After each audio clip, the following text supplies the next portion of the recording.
നമസ്കാരം. നമസ്കാരം. അലക്സാഞ്ചന വ്ളോഗ്സിലേക്ക് എല്ലാവർക്കും സ്വാഗതം. ഇന്ന് നമ്മോടൊപ്പമുള്ളത് ശ്രീ അനൂപ് അഗ്നിശർമ്മനാണ്. ഇദ്ദേഹം ക്ഷേത്രം തന്ത്രിയാണ്. ആറ്റിങ്ങലാണ് ഇദ്ദേഹത്തിൻ്റെ സ്ഥലം. പാരമ്പര്യമായിട്ട് ജ്യോതിഷം നോക്കുന്ന കുടുംബത്തിൽ നിന്നാണ് ഇദ്ദേഹം വന്നിരിക്കുന്നത്. ജ്യോതിഷത്തെ പറ്റി നമുക്ക് ഒരുപാട് കാര്യങ്ങൾ ചോദിച്ച് മനസ്സിലാക്കാനുണ്ട്. അപ്പോൾ പൂർവ്വജന്മ ആസ്ട്രോളജി അല്ലേ, അതിലാണ് താങ്കൾ റിസർച്ച് ചെയ്തുകൊണ്ടിരിക്കുന്നത്. അപ്പം പൂർവ്വജന്മ ആസ്ട്രോളജി എന്ന് കേൾക്കുമ്പോൾ എല്ലാവർക്കും അറിയാം പാസ്റ്റ് ലൈഫ് അതുമായിട്ട് ബന്ധപ്പെട്ടതാണ്. നമ്മളെ ഒരുപാട് ജന്മങ്ങൾ എടുത്താണ് ഈ ജന്മത്തിലേക്ക് എത്തിയിരിക്കുന്നത്. അപ്പോൾ അതിൻ്റെയൊക്കെ ഒരുപാട് കർമ്മകൾ നമുക്ക് ഈ ജന്മത്തിൽ ബാധിച്ചിട്ടുണ്ടാവും, അല്ലെങ്കിൽ ആ രീതിയിലാണ് നമ്മുടെ ജീവിതം മുന്നോട്ട് പോകുന്നത്. അപ്പം നമ്മുടെ സാധാരണ ജ്യോതിഷവും ഈ പൂർവ്വജന്മ ജ്യോതിഷവുമായിട്ടുള്ള വ്യത്യാസം എന്താണ്? എങ്ങനെയാണ് താങ്കൾ ഇതിനെ നോക്കിക്കാണുന്നത്?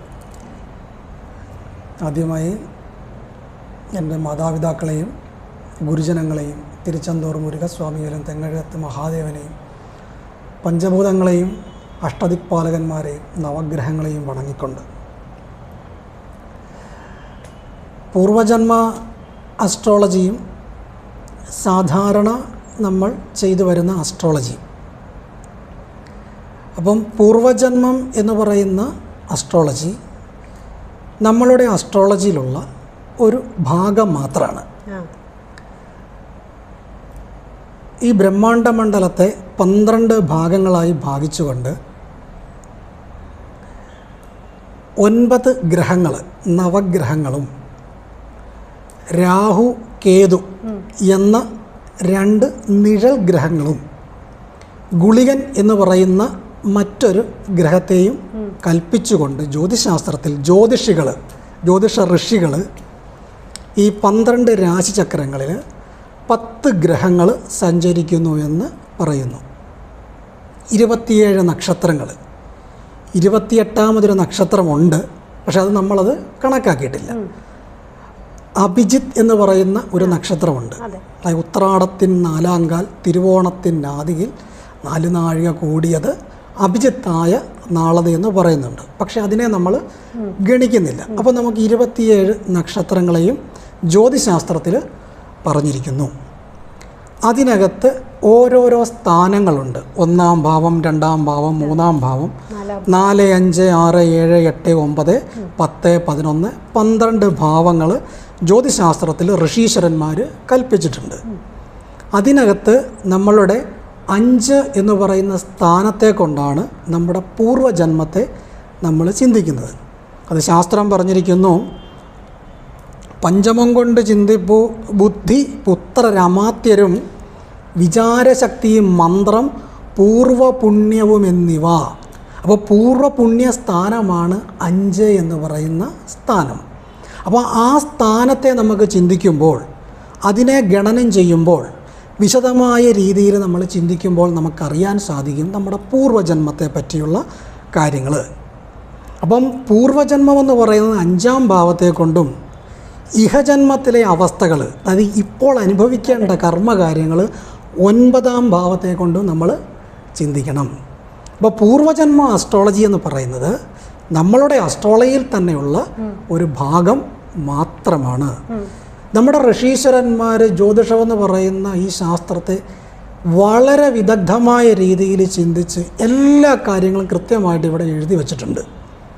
ആ കാര്യങ്ങളെ കുറച്ച് മനസ്സിലാക്കാനും പഠിക്കാനും നമ്മൾ ശ്രമിച്ചാൽ ജ്യോതിഷം എന്താണെന്നും അതുകൊണ്ട് നമുക്ക് നമ്മുടെ ജീവിതത്തിൽ ഏതൊക്കെ രീതിയിൽ പ്രയോജനപ്പെടുത്താൻ സാധിക്കുമെന്ന് നമുക്ക് കൃത്യമായിട്ട് മനസ്സിലാക്കാനായിട്ട് സാധിക്കും. ഈ 5-ാം ഭാവം എന്ന് പറയുമ്പോഴത്തേക്കും നമ്മുടെ കർമ്മഭാവമാണല്ലേ.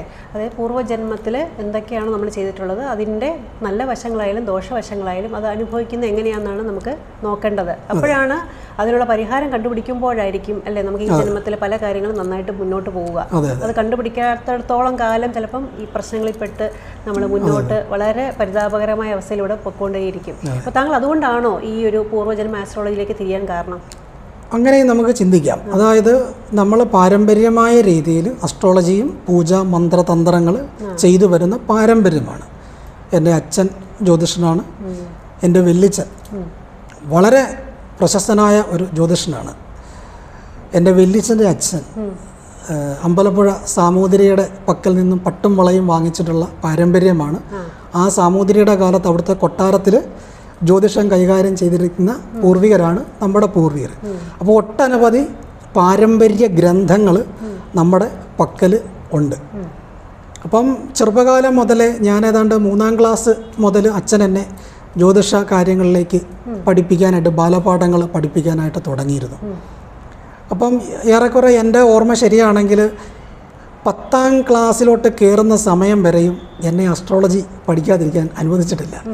എനിക്ക് താല്പര്യം ഇല്ല എങ്കിൽ പോലും നിർബന്ധിച്ച് എന്നെ പഠിപ്പിക്കുമായിരുന്നു. കാരണം അവർക്കറിയാമായിരുന്നു ഞാൻ ഏത് രീതിയിലേക്കാണ് കൃത്യമായിട്ട് വരേണ്ടതെന്ന് എൻ്റെ അച്ഛനും അറിയാം. അപ്പം അതുകൊണ്ട് എന്നെ അവർ കറക്റ്റായ രീതിയിൽ ഈ ഒരു മേഖലയിലേക്കാണ് വിട്ടത്.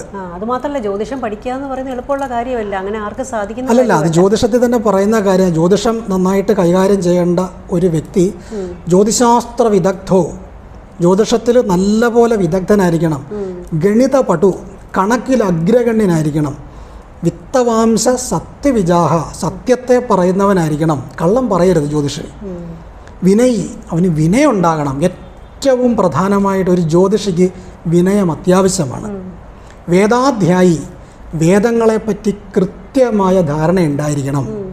അതായത് ജ്യോതിഷമെന്ന് പറയുന്നത് വേദസ്യ ചക്ഷു, വേദത്തിൻ്റെ കണ്ണാണ് ജ്യോതിശാസ്ത്രം. വിനയി വേദാധ്യായി ഗ്രഹയജന പരശ്ച പവതു ദൈവജ്ഞ, ഗ്രഹങ്ങളെപ്പറ്റിയും നക്ഷത്രങ്ങളെപ്പറ്റിയും ഓരോ ചരങ്ങളെപ്പറ്റിയും കൃത്യമായി ഗ്രഹിക്കാൻ കഴിവുള്ളവനായിരിക്കണം ഒരു ഉത്തമ ജ്യോതിഷി എന്ന് പറയുന്നത്. തൻ്റെ മുമ്പിൽ വരുന്ന ഒരു വ്യക്തിയെ അവരുടെ പ്രശ്നമായിട്ട് വരുമ്പോഴേക്കും അവരുടെ ജാതകം നോക്കി, ഗ്രഹനില നോക്കി അവരെ വിഷമിപ്പിക്കാത്ത രീതിയിൽ അവർക്കൊരു സാന്ത്വനമായിട്ട്. അതെ, ഒരു ജ്യോതിഷിയെ കാണാൻ നമുക്ക് നമ്മുടെ പ്രശ്നത്തിൽ ഒരു ചോദ്യചിഹ്നമായിട്ട് നിൽക്കുമ്പോഴായിരിക്കും നമ്മളൊരു ജ്യോതിഷിയുടെ അടുക്കലേക്ക് നമ്മൾ കാണാനായിട്ട് പോകുന്നത്. അപ്പോൾ അവർക്ക് കൃത്യമായിട്ടുള്ള ഒരു സൊല്യൂഷൻ കണ്ടെത്തി കൊടുക്കാൻ ഒരു ജ്യോതിഷിക്ക് കഴിയണം. അല്ലെങ്കിൽ പിന്നെ ഈ ശാസ്ത്രം കൊണ്ടൊരു അർത്ഥവുമില്ല. മനസ്സിലായോ? ജ്യോതിഷം എന്ന് പറയുന്ന ഒരു കടലാണ്, അതുപോലെ തന്നെ ഒരു എളിമയുമാണ് ജ്യോതിഷം.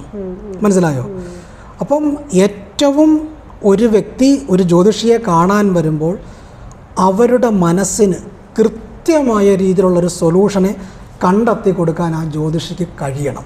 അല്ലെങ്കിൽ പിന്നെ ഇതും തുറന്നു വെച്ചുകൊണ്ടിരുന്നിട്ട് യാതൊരു തരത്തിലുള്ള പ്രയോജനവുമില്ല. മനസ്സിലായോ? ഇപ്പോൾ തന്നെ ഒരു ഉദാഹരണം പറയുകയാണെങ്കിൽ, ഇപ്പോൾ ശനി എന്ന് പറയുന്ന ഒരു ഗ്രഹത്തിൻ്റെ മാറ്റം ഇപ്പോഴത്തെ ട്രെൻഡാണ്. ഇപ്പോൾ ശനി ഗ്രഹത്തിൻ്റെ ഭയമുള്ള ഗ്രഹമാണ് ശനി. അപ്പം ഈ കാലത്തിൻ്റെ, അതായത് ഈ ലോകത്തിൻ്റെ കാലനാണ് യമധർമ്മരാജൻ. യമധർമ്മരാജന് എല്ലാവർക്കും പേടിയാണ്. കാരണം എന്താ? അദ്ദേഹമാണ് നമ്മളെ ജീവനെ കൊണ്ടുപോകുന്നത്. നമ്മൾ ചെയ്തിരിക്കുന്ന നല്ലതിൻ്റെയും ചീത്തതിൻ്റെയും ഫലം അണുവിട വ്യത്യാസം നമുക്ക് കൃത്യമായ രീതിയിൽ നമുക്കത് തരിക എന്നുള്ളതാണ് ധർമ്മരാജൻ്റെ ജോലി. അപ്പോൾ ഗ്രഹങ്ങളിലെ ധർമ്മരാജനാണ് ശനി.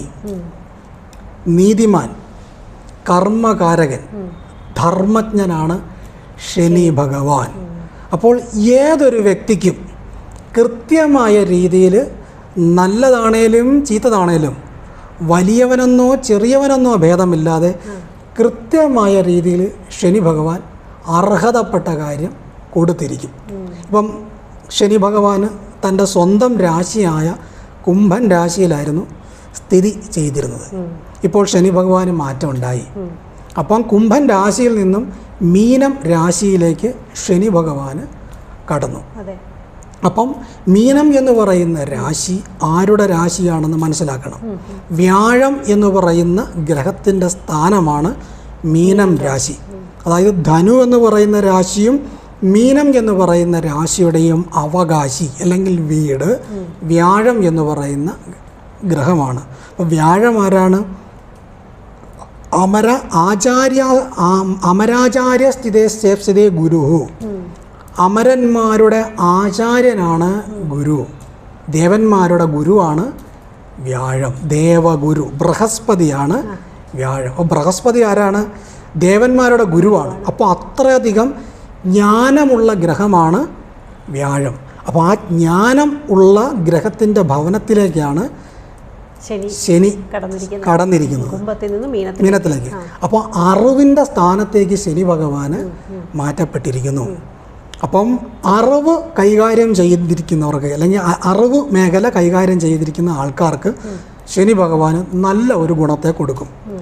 അധ്യാപകർ, ജ്യോതിഷികൾ, പൂജാരിമാർ, ആചാര്യന്മാർ, അങ്ങനെ മറ്റുള്ളവർക്ക് ജ്ഞാനങ്ങളും അറിവുകളും കൊടുക്കുന്ന ആളുകൾക്ക് ശനി ഭഗവാന് മീനം രാശിയിൽ നല്ലതുപോലെ ഗുണം ചെയ്യും. മനസ്സിലായോ? എത്ര നാളത്തേക്കാണ് ശനിക്ക് ഒരു രാശിയിൽ നിന്നും മറ്റൊരു രാശിയിലേക്ക് മാറണമെങ്കിൽ 2.5 വർഷം എടുക്കും. ഏറ്റവും സാവകാശം മാറുന്ന ഒരു ഗ്രഹമാണ് ശനി. അപ്പം ഒരു വ്യക്തിയെ കൃത്യമായ രീതിയിൽ അനുഭവിപ്പിക്കുകയും ചിന്തിപ്പിക്കുകയും ചെയ്തിട്ട് ശനി ഭഗവാന് ഒരു രാശിയിൽ നിന്ന് മറ്റൊരു രാശിയിലേക്ക് പോകത്തുള്ളൂ. ഇപ്പോൾ സാധാരണ അസ്ട്രോളജിയിൽ നമ്മൾ കണ്ടകശനി, ഏഴരശനി, അഷ്ടമശനി, ജന്മശനി എന്നൊക്കെ, അത് ജന്മരാശിയിൽ ശനി നിൽക്കുന്ന കാലയളവിനെയാണ് ജന്മശനി എന്ന്. അത് ഏഴരശനിയിലുള്ള ഒരു ഭാഗം മാത്രമാണ് ജന്മശനി എന്ന് പറയുന്നത്. അതായത് 12ാം ഭാവത്തിൽ 2.5 വർഷം, ലഗ്ന ഭാവത്തിൽ 2.5 വർഷം, 2ാം ഭാവത്തിൽ 2.5 വർഷം. അപ്പം 3 രാശിയിലൂടെ 2.5 വർഷം വീതം വരുമ്പോൾ 3, 2, 6, 3, 1, 7.5 വർഷം. അങ്ങനെ കണ്ടിന്യൂസ് വരുന്നത് കൊണ്ടാണ് ഏഴര ശനി എന്ന് പറയുന്നത്. അത് ജന്മരാശിയിൽ ശനി നിൽക്കുമ്പോൾ അതിനെ നമ്മൾ പ്രത്യേകിച്ചും ജന്മശനി എന്ന് നമ്മൾ പറയുന്നു. അപ്പോൾ ആ ജന്മശനി, കണ്ടകശനി, അഷ്ടമശനി, ഇത് പൂർവജന്മ അസ്ട്രോളജിയിൽ ഇതിനെ അഗ്നി സിദ്ധാന്തം എന്ന് പറയുന്നൊരു സിദ്ധാന്തമുണ്ട് പൂർവജന്മത്തിൽ. ഇത് പാരമ്പര്യമാണ്. ഇതെല്ലാം ആളുകൾക്ക് ഒരു പക്ഷേ അറിയണമെന്നില്ല. ഇതിലെ റിസർച്ച് മൈൻഡിലൂടെ ചിന്തിക്കുമ്പോൾ മാത്രം ഇത് കണ്ടെത്തുവാനായിട്ട് സാധിക്കത്തുള്ളൂ. അതായത് ഗൂഢവിദ്യ എന്ന് പറയുന്ന ഒരു കാര്യങ്ങളുണ്ട്. അത് ഈ പാരമ്പര്യ ജ്യോതിഷികളിലായിരിക്കും ഇത് കൂടുതലായിട്ടുണ്ട്. അത് വർഷങ്ങളായിട്ട് തലമുറകളായിട്ട് ജ്യോതിഷം കൈകാര്യം ചെയ്തിരിക്കുന്ന പൂർവികർ താളിയോല ഗ്രന്ഥങ്ങളിൽ ഇതിനെപ്പറ്റി വിശദമായിട്ട് എഴുതി വച്ചിട്ടുണ്ട്. എല്ലാ ആളുകളിലേക്കും ഇത് അറിയണമെന്നില്ല. അപ്പോൾ സാമാന്യേന നമ്മൾ കണ്ടകശനി, ഏഴരശനി, അഷ്ടമശനി എന്നൊക്കെ പറയുന്നു. എന്നാൽ അഗ്നി സിദ്ധാന്തം എന്ന ജ്യോതിശാസ്ത്രത്തിൽ വേറൊരു നിയമമാണ് പറയുന്നത്. അപ്പോൾ മനസ്സിലാകും കർമ്മ എന്ന് പറയുന്ന കാര്യം എന്താണ് എന്ന്. അതിൻ്റെ ഒരു ഉദാഹരണം പറഞ്ഞുതരാം. ഇപ്പോൾ ശനി ഭഗവാന് മീനം രാശിയിലാണ് നിൽക്കുന്നത്. അപ്പോൾ മീനം രാശിയിൽ നമ്മൾ ചിന്തിക്കുമ്പോൾ ഇപ്പം പറഞ്ഞല്ലോ വിദ്യാഭ്യാസം അല്ല ആ മേഖലയിൽ നിൽക്കുന്നവർക്കാണ് നല്ലതെന്ന് പറഞ്ഞല്ലോ. അപ്പോൾ അവരുടെ കർമ്മ മേഖലയിലാണ് ഏറ്റവും മാറ്റങ്ങൾ ഉണ്ടാകുന്നത് അല്ലേ? ആ ജോലികൾ ചെയ്യുന്ന ആളുകൾക്ക് ആ മേഖലയിൽ ശനി ഭഗവാൻ ഒരു സഹായത്തെ കൊടുക്കും, ഒരു പ്രൊട്ടക്ഷൻ ഭഗവാൻ അവിടെ കൊടുക്കും. ഇപ്പോൾ ശനി ഭഗവാന് മീനം രാശിയിലാണ് സ്ഥിതി ചെയ്യുന്നത്. മീനം രാശിയിൽ ഇപ്പോൾ സ്ഥിതി ചെയ്യുന്ന ഗ്രഹങ്ങളാണ് ബുധന്, ശുക്രന്, ശനി, രാഹു. ഈ 4 ഗ്രഹങ്ങളുടെ യോഗം മീനം രാശിയിലുണ്ട്. ഈ യോഗത്തിനെ നമ്മൾ ജാതകത്തിൽ പ്രവൃജ്യായോഗം എന്ന് പറയും. പ്രവൃജ്യായോഗം എന്ന് പറഞ്ഞാൽ ആത്മീയ യോഗമെന്നാണ്. സന്യാസ യോഗം എന്ന് പറയും. എന്ന് വെച്ചാൽ എല്ലാ ആൾക്കാരും സന്യാസിമാരായി പോകുക എന്നുള്ളതല്ല, ലൗകിക കാര്യങ്ങൾക്ക് കുറവ് സംഭവിച്ച് ആത്മീയ നോളജും അറിവുകളും സമ്പാദിക്കുക എന്നൊരു യോഗമാണ് പ്രവൃജ്യ എന്ന് പറയുന്ന യോഗം. അപ്പോൾ അഗ്നി സിദ്ധാന്തം എന്ന് പറയുന്ന അസ്ട്രോളജിയിൽ ശനി ഭഗവാന് ഇപ്പോൾ സ്ഥിതി ചെയ്യുന്ന നക്ഷത്രം എന്ന് പറയുന്നത് പൂരട്ടാതി നക്ഷത്രമാണ്. അപ്പോൾ മീനൻ രാശിയിൽ കുടികൊള്ളുന്ന നക്ഷത്രമാണ് പൂരട്ടാതിക്കാലും ഉത്രട്ടാതിയും രേവതിയും മീനക്കൂറ്. അപ്പോൾ ഈ 3 നക്ഷത്രങ്ങളുടെ സ്വാധീനം അല്ല സ്ഥിതി മീനം രാശിയിലുണ്ടാവും. അപ്പം പൂരട്ടാതി നക്ഷത്രത്തിലേക്ക് ശനി ഭഗവാൻ നിൽക്കുമ്പോൾ ഈ നക്ഷത്രത്തിന് ശനി ഭഗവാന്റെ ആധിപത്യമുണ്ടാവും. തൻ്റെ കർമ്മത്തെ തൻ്റെ ജോലിയെ ശനി ഭഗവാന് ഈ പൂരട്ടാതി നക്ഷത്രത്തിൽ കൽപ്പിച്ചിരിക്കും. അപ്പോൾ പൂരട്ടാതി നക്ഷത്രത്തിൽപ്പെടുന്ന ഒരു വ്യക്തി ഉറപ്പായിട്ടും കർമ്മത്തിൽ നിന്നും വ്യതിചലിക്കാൻ പാടില്ല. എന്താണ് അവൻ്റെ കർത്തവ്യം, ആ കർത്തവ്യം കൃത്യമായിട്ട് ചെയ്തിരിക്കണം. ചെയ്യുന്ന പ്രവൃത്തിയിൽ ഏതെങ്കിലും തരത്തിലുള്ള ഒരു തെറ്റ് കാണിച്ചാൽ ഉറപ്പായിട്ടും പൂരട്ടാതിക്കാർക്ക് ദണ്ഡനം ഉറപ്പാണ്. ഏതെങ്കിലും തരത്തിൽ അവർക്ക് പ്രയാസം ഉണ്ടാകേണ്ട കാര്യം ഭഗവാന് കൊടുത്തിരിക്കും. അതുപോലെ തന്നെ പൂരട്ടാതി നക്ഷത്രത്തിൻ്റെ കൂട്ടുഗ്രഹങ്ങളാണ് പുണർദം, വിശാഖം, പൂരട്ടാതി. അപ്പം പുണർതം നക്ഷത്രത്തിനും ഈ ആധിപത്യം ഉണ്ടാകും, വിശാഖം നക്ഷത്രത്തിനും ഈ ആധിപത്യം ഉണ്ടാകും. അപ്പം ശനി ഭഗവാന്റെ കർമ്മ ഈ 3 നക്ഷത്രങ്ങളും ആധിപത്യം സ്വീകരിച്ചിരിക്കുന്നു എന്ന് നമ്മൾ മനസ്സിലാക്കണം. അപ്പം ഈ നക്ഷത്രക്കാർക്കും കറക്റ്റായ രീതിയിലല്ല അവരുടെ പ്രവർത്തനങ്ങളെങ്കിൽ അവർ പ്രവർത്തിക്കുന്ന മേഖലയിൽ ഏതെങ്കിലും തരത്തിലുള്ള പോരായ്മകൾ വരുത്തിയാൽ, കളിപ്പീര് ചെയ്താൽ, ഒരാളെ സങ്കടപ്പെടുത്തിയാൽ, ചെയ്യേണ്ട ദൗത്യത്തിൽ പിഴവ് വരുത്തിയാൽ ഉറപ്പായിട്ടും ശനി ഭഗവാന് അവർക്ക് ദണ്ഡനം കൊടുക്കും. പക്ഷെ അവരിലുള്ള ആധിപത്യം എന്താണെന്ന് നമ്മൾ മനസ്സിലാക്കണം. ശനി ഭഗവാൻ നീതിമാൻ. അപ്പോൾ അവർ നീതിക്ക് വേണ്ടി പൊരുതുന്നവരായിരിക്കണം. ധർമ്മകാരകൻ, ധർമ്മത്തെ മുൻനിർത്തി സഞ്ചരിക്കുന്നവരായിരിക്കണം. മനസ്സിലായോ? കർമ്മകാരകൻ, തൊഴിലിൻ്റെ കാരകനുമാണ് ശനി ഭഗവാൻ. അപ്പം തൊഴിൽ മേഖലയിൽ ഇവർ കറക്റ്റായ രീതിയിൽ ശ്രദ്ധ ചെലുത്തണം. അങ്ങനെ അവർ കൃത്യമായ രീതിയിലാണ് അവർ പോകുന്നതെങ്കിൽ ഉറപ്പായിട്ടും ശനി ഭഗവാൻ ഇവരെ ഹൈ ലെവലിൽ കൊണ്ട് എത്തിക്കും. മനസ്സിലായോ? ശനി ഭഗവാൻ ആ രാശിയിൽ നിന്ന് മറ്റൊരു രാശിയിലേക്ക് പോകുന്നതിന് മുമ്പ് നല്ലൊരു റിവാർഡ് ഇവർക്ക് കൊടുത്തിട്ട് ഭഗവാൻ അല്ല, പുണർതം, വിശാഖം, പൂരട്ടാതി ഈ നക്ഷത്രക്കാർക്ക്. മനസ്സിലായോ? അപ്പം കണ്ടകശനി എന്ന് പറയുമ്പം പുണർതം നക്ഷത്രം എന്ന് പറയുന്നത് മിഥുനൻ രാശിയിൽ കർക്കടകൻ രാശിയിലും പെടുന്നതാണ്. അപ്പം പുണർതം നക്ഷത്രക്കാർക്ക് സാമാന്യ അസ്ട്രോളജിയിൽ 10ാം ഭാവത്തിലാണ് ശനി ഭഗവാൻ. അപ്പം കണ്ടകശനിയാണെങ്കിൽ നമുക്കിവിടെ ദോഷം പറയാൻ പറ്റും. പക്ഷേ ഈ നിയമപ്രകാരം നമുക്കതിന് പറ്റില്ല. കാരണം ശനി ഭഗവാന്റെ ഉത്തരവാദിത്തം ഏറ്റിരിക്കുന്ന നക്ഷത്രക്കാരാണ് ഈ 3 നക്ഷത്രക്കാര്. മനസ്സിലായോ? വേറൊരു പോയിന്റ് അതിനകത്തുണ്ട്. ഇപ്പോൾ പറഞ്ഞല്ലോ പുണർതം, വിശാഖം പറഞ്ഞല്ലോ. അപ്പോൾ പുണർതം നക്ഷത്രത്തിൻ്റെ അതിദേവതയാരെന്ന് നമുക്ക് ചിന്തിക്കണം. പുണർത, വിശാഖം, പൂരട്ടാതി ഇതിൻ്റെ ഗ്രഹം വ്യാഴമാണ്. മനസ്സിലായോ? അപ്പോൾ ആ വ്യാഴമെന്ന് പറയുന്ന ഗ്രഹം എവിടെ നിൽക്കുന്നു എന്ന് നമ്മൾ ചിന്തിക്കണം. നക്ഷത്രങ്ങൾ പോലെ തന്നെ ശനി ഭഗവാൻ ഈ നക്ഷത്രക്കാർക്ക് ആധിപത്യം കൊടുത്തതുപോലെ തന്നെ ഈ നക്ഷത്രത്തിൻ്റെ ആധിപത്യമുള്ള ഗ്രഹത്തിനും ശനി ഭഗവാന്റെ ഉത്തരവാദിത്തമുണ്ട്. കൽപ്പിച്ചു കൊടുത്തിരിക്കുന്നു, റൂള് കൊടുത്തിരിക്കുകയാണ്. ഇപ്പോൾ ഒരു സ്കൂളിലാണെങ്കിൽ പ്രധാന അധ്യാപകൻ അവിടെ ഇരിക്കത്തേ ഉള്ളൂ. പഠിപ്പിക്കാൻ ടീച്ചേഴ്സുകളുണ്ടാവില്ലേ? ഉത്തരവാദിത്തം ആർക്കാണ്? ടീച്ചേഴ്സിനാണ്. എന്ന് പറയുന്ന പോലെ ശനി ഭഗവാൻ ധർമ്മകാരകനായി അവിടെ ഒരു കസേരയിട്ട് സിംഹാസനത്തിൽ ഇരിക്കുക. ജോലി ചെയ്യുന്ന ആരാണ്? ഈ പറയുന്ന ആൾക്കാരാണ്. മനസ്സിലായോ? അപ്പം വ്യാഴമെന്ന് പറയുന്ന നിൽക്കുന്ന രാശിയിൽ പെടുന്ന നക്ഷത്രക്കാർക്കും ശ്രദ്ധിക്കേണ്ടതായിട്ടുണ്ട്. അവർക്കും റൂളിംഗ് പവർ വരും. അപ്പോൾ വ്യാഴമെന്ന് പറയുന്ന ഗ്രഹം നിൽക്കുന്നത് ഇപ്പോൾ ഇടവൻ രാശിയിലാണ് വ്യാഴം നിൽക്കുന്നത്. അപ്പോൾ ഇടവൻ രാശി നിൽക്കുന്ന നക്ഷത്രക്കാർക്കും ഇതേ സ്വാധീനം ഉണ്ടാവും. അപ്പോൾ ഇടവൻ രാശിയിൽപ്പെടുന്ന നക്ഷത്രക്കാരാണ് കാർത്തികമുക്കാലും, രോഹിണി, മകയിരത്തര. ഇത് ഇടവക്കൂറാണ്. അപ്പം കാർത്തിക, രോഹിണി, മകയിരം ഇടവൻ രാശിയിൽപ്പെടുന്ന നക്ഷത്രക്കാർക്കും ഇതേ റോള് തന്നെ ഉണ്ടാകും. നീതിമാൻ, ധർമ്മകാരകൻ, കർമ്മത്തിൻ കാരകൻ, ഈ 3 കാര്യങ്ങളും ഇവർ കൃത്യമായിട്ട് ചെയ്തില്ല എന്നുണ്ടെങ്കിൽ അന്നേരം കിട്ടും അടി. മനസ്സിലാവും? ഒരു വ്യത്യാസം ഉണ്ടാകത്തില്ല. അതാണ് ധർമ്മരാജൻ്റെ പ്രത്യേകത. കർമ്മ അസ്ട്രോളജിയിൽ ശനി ഭഗവാനാണ് ഹീറോ, രാജാവ്. മനസ്സിലായി? യമധർമ്മ രാജാവാണ് ശനി ഭഗവാൻ. റൂളിംഗ് പവറാണ് ശനി ഭഗവാന് ഉള്ളത്. അപ്പോൾ ശനി ഭഗവാന് സ്വാധീനപ്പെടുന്ന ഈ പറഞ്ഞ നക്ഷത്രങ്ങളും അതിനാധിപത്യമുള്ള ഗ്രഹങ്ങളും നമ്മളെ സ്വാധീനിക്കും, ഓരോ നക്ഷത്രക്കാരെ സ്വാധീനിക്കും. എന്ന് പറയുന്ന പോലെ ഇപ്പം ഗ്രഹം വ്യാഴമെന്ന് പറയുന്ന ഗ്രഹത്തിന് ഇപ്പോൾ നമ്മൾ ഈ പറഞ്ഞ നക്ഷത്രക്കാരെ പറഞ്ഞു. രണ്ടാമത് വേറൊരു കാര്യമുണ്ട്. ശനി ഭഗവാൻ നോക്കുന്ന നക്ഷത്രക്കാർക്കും വ്യാഴം നോക്കുന്ന നക്ഷത്രക്കാർക്കും ശ്രദ്ധിക്കണം. മനസ്സിലായോ? അപ്പോൾ ശനി ഭഗവാൻ എങ്ങോട്ടൊക്കെ നോക്കുന്നു? ശനിക്ക് 3ാം ഭാവത്തിലേക്കും 7ാം ഭാവത്തിലേക്കും 10ാം ഭാവത്തിലേക്കും ശനിക്ക് വീക്ഷണമുണ്ട്. അപ്പോൾ 3ാം ഭാവം എന്ന് പറയുന്നത് ഇടവം രാശിയിലേക്ക് വരും. കാരണം മീനം, മേടം, ഇടവം 3ാം ഭാവമായിട്ട് വന്നു. അപ്പം ആ രാശിയിൽപ്പെടുന്ന നക്ഷത്രക്കാരാണ് നമ്മൾ ഇപ്പോൾ പറഞ്ഞ നക്ഷത്രക്കാർ. കാർത്തിക, രോഹിണി, മകയിരം.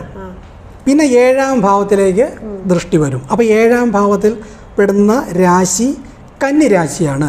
അപ്പോൾ കന്നി രാശിയിൽ പെടുന്ന നക്ഷത്രക്കാർ ഉത്രത്തിമുക്കാലും അത്തവും ചിത്തിര അര കന്നിയിൽപ്പെടുന്ന നക്ഷത്രക്കാരാണ്. അപ്പോൾ ഇവരിലേക്കും ശനി ഭഗവാന്റെ ദൃഷ്ടിയുണ്ട്. ഇവർക്കും ആ കൺട്രോൾ ഉണ്ടാവും. അപ്പോൾ ഇവരും സത്യത്തിനു വേണ്ടി നിന്നാൽ അവരുടെ കർമ്മ കൃത്യമായ രീതിയിൽ ചെയ്യുന്നുവെങ്കിൽ ഉറപ്പായിട്ടും ശനി ഭഗവാൻ പോകുന്നതിന് മുമ്പ് അവർക്ക് റിവാർഡ് കൊടുക്കും. എന്നാൽ നേരെ തിരിച്ചാണെങ്കിലോ ഉറപ്പായിട്ടും ദണ്ഡനം കിട്ടിയിരിക്കും. പ്രത്യേകിച്ച് മീനം രാശിക്കാർക്ക് 7ാം ഭാവം ബാധാരാശിയാണ്. ഏറ്റവും കൂടുതൽ ദോഷമുള്ള ഒരു സ്ഥാനമാണ് നമ്മുടെ ജാതകത്തിൽ ബാധാസ്ഥാനം, മാരകസ്ഥാനം. ഇതൊക്കെ അസ്ട്രോളജിയിലൊക്കെ വളരെ ഒരാളെ എന്ന് മരണപ്പെടുമെന്ന് പറയാൻ നമുക്ക് പറ്റുന്ന 2 സ്ഥാനങ്ങളാണ് ബാധാസ്ഥാനവും മാരകസ്ഥാനവും. ഈ 2 കാര്യങ്ങളെ കണക്ട് ചെയ്താലും നമുക്ക് കൃത്യമായിട്ട് അസ്ട്രോളജിയിൽ പറയാൻ പറ്റും ഇന്ന സമയത്ത് ഈ മാരകാധിപൻ്റെ ദശാനാഥൻ ബാധകാധിപനുമായിട്ട് കണക്റ്റ് ആകുമ്പോൾ ഉറപ്പായിട്ടും നിങ്ങൾക്ക് മരണം ഉണ്ടാവും എന്ന് പറയാനായിട്ട് പറ്റും. കൃത്യമായിട്ട് പറയും. അങ്ങനെ എത്രയോ ആൾക്കാർക്ക് നമ്മൾ കൃത്യമായിട്ട് പറഞ്ഞു കൊടുത്തിട്ടുണ്ട്. കൂടി വന്നു കഴിഞ്ഞാൽ 2-3 ആഴ്ചയ്ക്ക് അങ്ങോട്ടും ഇങ്ങോട്ടും മാറ്റം വന്നിട്ടുണ്ട്. ബാക്കി കാര്യങ്ങളെല്ലാം കൃത്യമായിട്ട് സംഭവിച്ചിട്ടുണ്ട്. അതാണ് പൂർവ്വജന്മ അസ്ട്രോളജിയിലുള്ള കാര്യമെന്ന് പറയുന്നത്. മുജ്ജന്മ കർമ്മ, എന്ത് കർമ്മയും കൊണ്ടാണ് അവൻ ഇങ്ങോട്ട് വന്നിരിക്കുന്നത്, പൂർവ്വജന്മത്തിൽ എന്തൊക്കെ കാര്യം കൊണ്ടാണ് അവൻ ഇങ്ങോട്ട് വന്നിരിക്കുന്നത്, അത് ഇവിടെ അനുഭവിച്ചേ തീരൂ. ഇപ്പം ഞാൻ ഈ പറഞ്ഞു വന്നതിൻ്റെ കാര്യം കൂടെ അത് മനസ്സിലാക്കി തരാം. എന്താണ് കർമ്മ എന്നുള്ളത് ഈ ഒരു കാര്യം കൂടെ. 10ാം ഭാവത്തിൽപ്പെടുന്ന നക്ഷത്രങ്ങളാണ് മൂലം, പൂരാടം, ഉത്രാടം. അപ്പം മൂലമെന്ന് പറയുന്ന നക്ഷത്രം, പൂരാടമെന്ന് പറയുന്ന നക്ഷത്രം, ഉത്രാടത്തിൻ്റെ കാൽഭാഗം, ഇതെല്ലാം ധനുരാശിയിൽപ്പെടുന്ന നക്ഷത്രക്കാരാണ്. അപ്പോൾ ആ ധനുരാശിയിൽപ്പെടുന്ന ഈ നക്ഷത്രക്കാർക്കും ശനി ഭഗവാന്റെ കർമ്മ ബാധകമാണ്. റൂളിംഗ് പവർ ഉള്ളവരാണ്. അപ്പോൾ അവരും ഈ പറഞ്ഞ കണക്കുള്ള കാര്യങ്ങൾ ശ്രദ്ധിക്കണം. പ്രവൃത്തി മേഖല കൃത്യമായിരിക്കണം. ആരെയും വഞ്ചിക്കാൻ പാടില്ല. പ്രത്യേകിച്ച് 4ാം ഭാവമാണ്. ധനുരാശിയുടെ 4ാം ഭാവത്തിലേക്ക് ശനി ഭഗവാൻ നിൽക്കുമ്പോഴേക്കും മാതാ സുഹൃത് മാതുല ഭാഗിനേയോ ക്ഷേത്രം സുഖം വാഹനമാസനഞ്ച ലാളിത്യമമ്പ ശയനഞ്ച അഭിവൃദ്ധി പശ്വാധികം ജന്മഗ്രഹം ചതുർദ്ധാലെന്നാണ് 4ാം ഭാവം കൊണ്ട് പറയേണ്ടത്. അപ്പോൾ മാതാവ് ഒരു കാരണവശാലും മാതാവിന് പീഡ വരുത്താൻ പാടില്ല. മാതാവ് ഉണ്ടെങ്കിൽ മാതാവിനെ ഗൗരവമായിട്ട് ശ്രദ്ധിക്കണം. അവർക്ക് സ്നേഹം ഉണ്ടാകുന്ന കാര്യങ്ങളോട് സംസാരിക്കുക, അവരെ നന്നായിട്ട് കെയർ ചെയ്യുക, അവരെ ബഹുമാനിക്കുക. ഇങ്ങനെയൊക്കെയുള്ള കാര്യങ്ങൾ ചെയ്യുമ്പോൾ ഉറപ്പായിട്ടും ശനി ഭഗവാൻ ഇവരിൽ സംപ്രീതരാകും. ഭഗവാന്റെ അനുഗ്രഹം കൊണ്ടാണ് എന്നും രാവിലെ അമ്മയുടെ കാലം തൊട്ട് വന്നിച്ചാൽ ഭഗവാൻ വളരെയേറെ ഹാപ്പി ആയിരിക്കും. അവർക്ക് നല്ല കർമ്മത്തെ ഭഗവാൻ കൊടുക്കും. മനസ്സിലായോ? ഇതാണ് കർമ്മ എന്ന് പറയുന്നതിൻ്റെ കാര്യം. ഇതാണ് മാതാ സുഹൃത്ത്. അപ്പോൾ സുഹൃത്ത് മേഖലയിലൊക്കെ ഇവരൊന്ന് ശ്രദ്ധിക്കണം. സുഹൃത്തുക്കളുമായിട്ടുള്ള ഇടപെടലുകളൊക്കെ ഒന്ന് ശ്രദ്ധിക്കണം. മാതാ സുഹൃത്ത് മാതുലെന്ന് പറഞ്ഞാൽ അമ്മാവന്മാർ. അപ്പോൾ അമ്മാവന്മാരുമായി ബന്ധപ്പെട്ടുള്ള കാര്യങ്ങളൊക്കെ ഒന്ന് കെയർ ആയിരിക്കണം. മാതാ സുഹൃത്ത് മാതുല ഭാഗിനേയോ, ഭാഗിനേയന്മാർ അതിന് മരുമക്കളെന്നാണ് അർത്ഥം. അപ്പോൾ നമ്മൾ ഈ നക്ഷത്രക്കാർ അവരുടെ മക്കളൊക്കെ കല്യാണം കഴിച്ചിട്ടുണ്ടെങ്കിൽ അവരൊക്കെയല്ലേ മരുമക്കളെന്ന് പറയുന്നത്. അപ്പം അമ്മായിമ്മ പോര് ഇങ്ങനെയൊക്കെയുള്ള കാര്യങ്ങളൊക്കെ ഉണ്ടെങ്കിൽ ഒന്ന് സ്റ്റോപ്പ് ചെയ്തോളൂ. അങ്ങനെയുള്ള പ്രശ്നങ്ങളൊക്കെ ഈ നക്ഷത്രക്കാരുണ്ടെങ്കിൽ ഉറപ്പായിട്ടും ഭഗവാന്റെ ദണ്ഡനം ഉറപ്പാണ്. അപ്പോൾ അങ്ങനെയുള്ള കാര്യങ്ങൾ ഒരു ശ്രദ്ധിക്കണം. അപ്പം മാതാ സുഹൃത്ത് മാതുല ഭാഗിനേയോ ക്ഷേത്രം. ക്ഷേത്രം നമ്മുടെ പരദേവത, നമ്മുടെ ധർമ്മദേവത 4ാം ഭാവത്തെ കൊണ്ട് ചിന്തിക്കേണ്ടതാണ്. അപ്പോൾ ആ ധർമ്മദേവതാ പ്രീതി ഇവർ നന്നായിട്ട് വരുത്തണം. അപ്പോൾ പരദേവത പോയി കാണണം. പരദേവത ക്ഷേത്രത്തിൽ പോയി ദർശനം നടത്തി എന്തെങ്കിലും പോരായ്മകളോ പരിഹാരങ്ങളോ ഒക്കെ ഉണ്ടെങ്കിൽ ആ ക്ഷേത്രത്തിൽ പോയി ഒന്ന് പ്രാർത്ഥിക്കുകയും വേണ്ടുന്ന കാര്യങ്ങളൊക്കെ ചെയ്ത് കൊണ്ടാൽ ഉറപ്പായിട്ടും പരദേവതയുടെ അനുഗ്രഹം ഉണ്ടാവും, ശനി ഭഗവാന്റെ അനുഗ്രഹവും അവർക്കുണ്ടാവും. മനസ്സിലായോ? അപ്പം ക്ഷേത്രം സുഖസ്ഥാനം കൂടാണ്. അപ്പോൾ സുഖത്തിന് നല്ലതും വരുത്താം, ദോഷവും വരുത്താം. അപ്പം കർമ്മ നല്ലതാണെങ്കിൽ സുഖം ഉണ്ടാവും, കർമ്മം പിഴച്ചാൽ ദുഃഖം അവിടെ ഉണ്ടായിരിക്കും. അത് പറയുമ്പോഴാണ് ഇപ്പം പൂർവ്വജന്മ ആസ്ട്രോളജിയിൽ നിന്ന് നമ്മൾ കർമ്മ ആസ്ട്രോളജിയിലേക്ക് എത്തിപ്പെട്ടത് അല്ലേ. അപ്പോൾ കർമ്മത്തിനെ പറ്റിയാണ് ഇപ്പം നമ്മൾ സംസാരിച്ചത്. നമ്മുടെ കർമ്മം ശുദ്ധിയുള്ളതായിരിക്കണം, നന്മയുള്ളതായിരിക്കണം, നേരെ ഉള്ള നേരെ വാ നേരെ പോ എന്നുള്ള രീതിയിൽ പോവുക എന്നുള്ളതാണ് ഇവിടെ പറഞ്ഞു വന്നത്. ഓക്കെ.